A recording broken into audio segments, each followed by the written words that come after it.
Hey Compass students, it is so good to see you guys again. We're looking forward to this new series which Clayton introduced to us. It was just an awesome way to start the new year, right? Like to talk about goals, which is something that we all seem to do when the new year comes, but we wanted to talk more than just about physical goals or mental goals, but God-sized goals. Now, Clayton did a really great job of getting us started, and I'm excited to finish this series through the next 3 weeks with us.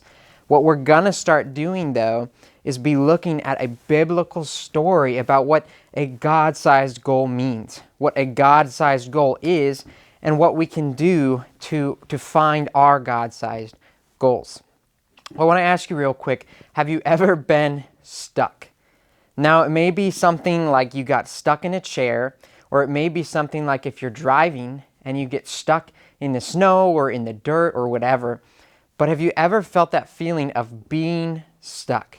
Maybe even stuck on a question in a test or on a math problem or whatever, but feeling stuck. Well, I think that feeling stuck is a normal thing to experience. When we set and try to achieve goals, the feeling of being stuck often happens. After you've set a goal, it's very easy to feel stuck. What I want us to realize, though, is that it's not about being stuck, but it's about how do we get unstuck. What are the processes we take to get out of that rut, to get unstuck in our goals? Because if it's a good goal, if it's a big goal, then there's going to come challenges, right? There's going to come difficulties.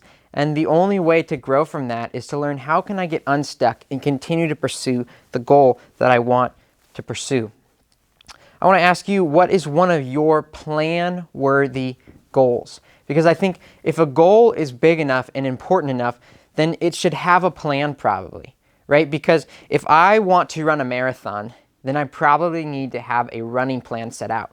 If I want to bench 220, then I probably need to have a plan of how I'm increasing my weight, how I'm building that. If I want to have a plan to read a book every month, then I probably need to figure out what those books are. I probably need to figure out how many pages I'm going to have to read every day in order to finish each book every month. So I want to ask you, what is your plan-worthy, God-sized goal? And as we do that, I want to talk about the book of Nehemiah. And you may have guessed it, but this book is about the guy Nehemiah and his story. And I think it's a really awesome story that we're going to dive into about a God-sized goal that Nehemiah had and that we get to see happen through the book of Nehemiah. First, we need to do a little recap of the book of Nehemiah. This is what we call context, because we need to understand the background of this book before we can understand how it relates to us. Because there is a difference. If this book is in the Old Testament, we know that there is a couple different things happening during that time. One of the most important things to realize is that about 140 years before this book, Nehemiah, was written, the people of Israel, the Jewish people, were conquered by an enemy army. And they destroyed the city of Jerusalem. They burned the temple where the Jewish people worship God and sent many of God's people into exile. But God promised that one day the Jewish people would return. See, when the book of Nehemiah begins, some of God's people had begun returning to Jerusalem, looking for ways to rebuild what they had lost. But it was a long process. Nehemiah was so passionate about seeing Jerusalem restored, but he saw a problem. Although some of God's people were living in Jerusalem, the city walls were still in shambles. And when we look at the city walls in shambles, we have a practical problem and a spiritual problem. The practical problem is that when you don't have walls protecting your city, in that time you were very prone to enemy attack. So the physical problem, the practical problem, was that without walls, God's people would be vulnerable to another attack. Now here's the spiritual problem. Leaving the walls in shambles dishonored God. And by choosing to rebuild them, it would be a sign that those people were wanting to honor God again. So the physical view of the walls being in shambles was this spiritual perspective as well of when we're not seeking God, how our walls fall down. And so those are our practical and spiritual problems that Nehemiah saw. Inspired by his love for his people and his love for God, Nehemiah set a God-sized goal. He wanted to rebuild the walls of Jerusalem so God's people would be protected and that God would be honored. Now, Nehemiah had a goal, but what about a plan, right? When we talk about a plan-worthy goal, I think this needs a plan. Well, let's look real quick in Nehemiah. And we're not going to read this part, but I'm going to explain to you. Nehemiah 1, verses 4 and verses 11, we see part of this plan happen. Now, what we see first is that when Nehemiah had this, it would be our equivalent of September. He thought of this in September. He wanted to have this happen in September. And what I want us to realize is that this opportunity to do this God-sized goal didn't happen to him until about what we would consider January. So 4 months later, from when Nehemiah had the goal and prayed to God about it, to when it actually happened. And that's important, okay? So remember that. Now, the first thing Nehemiah did was spend time in prayer. And I encourage you guys to read all the way through Nehemiah as we go through the series, because there's a lot of things that we're not going to be able to cover that are really cool to read. But the first thing he did was spend time in prayer. He fasted and prayed for literal months about this situation. Now, Nehemiah, on his heart, desired to rebuild the walls of Jerusalem, and he desired to bring back honor to God by doing that. But this was not just an instantaneous thing. And Nehemiah, he also didn't ask God for step-by-step instructions. He didn't need, what do I need to do every single step of the way? What he needed was God to tell him if this was what he should do, right? He needed to get and hear from God about if this goal he had in his mind was something that God desired, that God wanted him to accomplish. Now, by the time he reached the end of his prayer, Nehemiah was already working on his plan. See, he asked God to help him to be successful in what he was about to attempt. Nehemiah was also making note of the resources God had already given him. In verse 11, it says, I was the cupbearer to the king. And this is reference to the fact that Nehemiah was very close to high power of the king.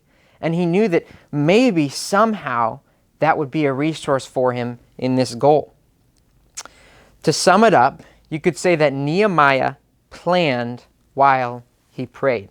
So when Nehemiah felt that he had a calling to do this, he began to plan. He said, what can I do and what can I not do and have to wait on God for? Well, as we move on, we see Nehemiah chapter 2, verses 1 through 9. Now, Nehemiah already had a plan in place, but now it was time to recruit others to help him make it happen. Let's read and see what this is talking about. Because in these verses, we discover a lot about Nehemiah and the plan he was preparing. It says, in the month of Nisan, which would be 4 months after the month that we're given in verse 1, in the 20th year of King Artaxerxes, when wine was before him, I took up the wine and gave it to the king. Now I had not been sad in his presence. And the king said to me, why is your face sad? Seeing you are not sick, this is nothing but sadness of the heart. Then I was very much afraid. I said to the king, let the king live forever. Why should not my face be sad when the city, the place of my father's graves, lies in ruins, and its gates have been destroyed by fire? Then the king said to me, what are you requesting? So I prayed to the God of heaven, and I said to the king, if it pleases the king, and if your servant has found favor in your sight, that you send me to Judah, to the city of my father's graves, that I may rebuild it. And the king said to me, the queen sitting beside him, how long will you be gone, and when will you return? So it pleased the king to send me when I had given him a time. And I said to the king, If it pleases the king, let letters be given to me to the governors of the province beyond the river, that they may let me pass through until I come to Judah, and a letter to Asaph, the keeper of the king's forest, that he may give me timber to make beams for the gates of the fortress of the temple, and for the wall of the city, and for the houses that I shall occupy. And the king granted him what he asked, for the good hand of my God was upon me. Then I came to the governors of the province beyond the river and gave them the king's letters. Now the king had sent me with officers of the army and horsemen. Now I want to stop there because we see some really cool things in these verses. We discover that Nehemiah has not just been praying and said, okay, God, you do everything. But he had been planning, and not just casually planning, but seriously planning for what this would look like if God gave him the opportunity. So what we see is he had an answer prepared, right? And I don't think that Nehemiah saw the king as the only opportunity for this to happen, but he knew that that was a really good opportunity for these resources to become available. It's through the king that he was the cupbearer too. He had an answer prepared for the king. He had a request prepared for the king by asking him for these resources, and he had a timeline prepared for the king. Because see, in that time, to leave the king's throne, to leave him and to say that I need to go something else could actually be considered a very big dishonor to the king and could be punishable even. But the king saw it as a sign that Nehemiah had this planned. He had a timeline, and Nehemiah told the king that this is how long I'm going to be gone, and then I will come back. And so Nehemiah had all of these things planned out. And throughout this process, Nehemiah did what he could. He planned while he waited on God's timing. Once again, 4 months from when Nehemiah felt the call and when the opportunity arose for him to actually ask the king of these requests. Nehemiah prepared while he waited on God. And this is important. Any God-sized goal we have, we must realize that it cannot be accomplished by ourselves. That a God-sized goal requires waiting on God in some sort of reason.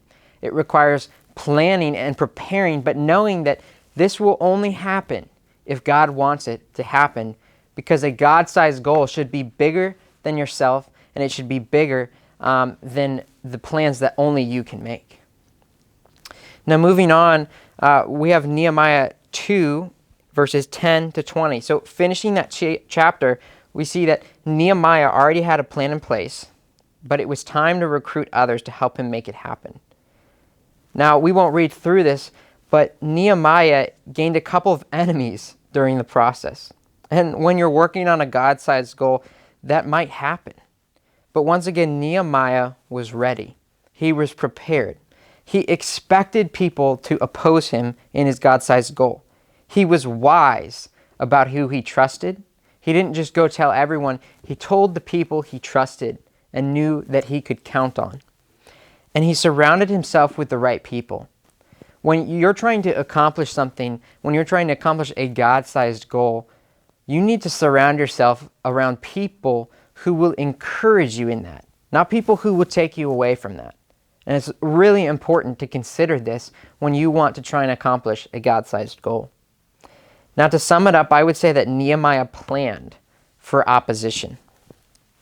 What I want us to realize is that Nehemiah was made for this. God gave Nehemiah a huge task to rebuild the walls of Jerusalem, but God also gave Nehemiah everything he needed to make it happen. Although Nehemiah's God-sized goal probably scared and overwhelmed him, sometimes Nehemiah didn't give up, or he didn't wait around for someone else to handle it. Instead, Nehemiah made a plan. He understood the goal was God-sized.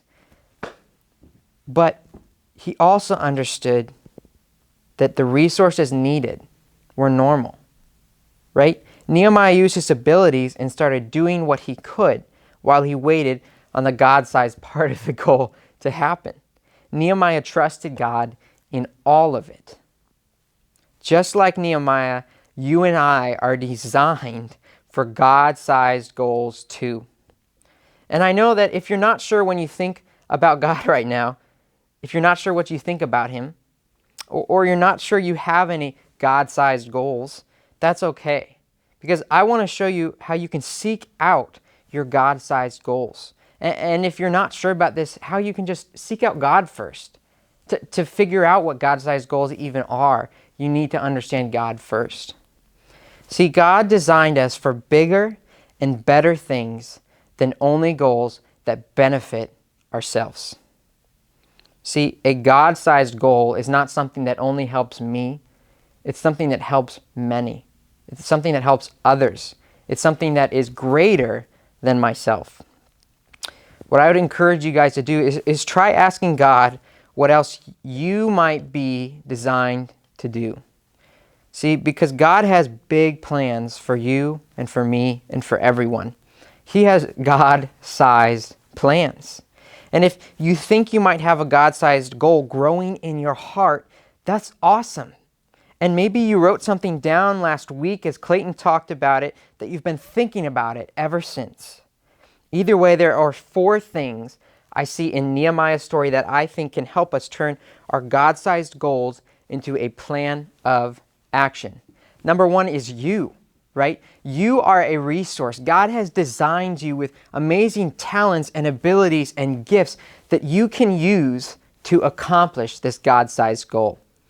Number 2 is others, right? Because you cannot accomplish something this massive on your own normally, right? Even Nehemiah needed the help of others. He needed people who could provide supplies and resources. He had an army who came with him to eventually help him build the wall. We need others. Things, right? Nehemiah's things were very practical. He needed timber in order to rebuild the walls and the gates. He needed resources, and he needed the opportunities and ability to get there. And so we need to look at, are there things that we need in order to accomplish this God-sized goal? Lastly, and most importantly, God, right? Because without God, it's not going to be a God-sized goal. Without asking Him if this should be something we should do, if this should be something we should pursue, we can never fully know if this is really a God-sized goal. We need to include God every step of the way in this plan in order for it to happen the way He wants it to. Like Nehemiah, God probably isn't going to give you a step-by-step plan for achieving your God-sized goals. But that's okay, because you don't need one, because you already have everything you need. Like Nehemiah, you are designed for God-sized goals. You've got the bricks. Now what will you build? Pray with me, guys. Lord, I just want to thank you for who you are, for what you've done, and most importantly, for dying on the cross for us, God. Thank you for sacrificing your life for ours. Giving us the opportunity to be eternally in heaven with you one day is something that we take for granted, Lord. And I just ask that we can always remember just how much you paid in order for us to be able to have that. Thank you for who you are and what you've done. And Lord, I ask that we can see that you have made us for great and big things. Thank you for who you are. And in your name, amen. Guys, it's so great having you. I hope you have a great time talking in your small groups about these God-sized goals. Enjoy your time. I'll see you next week.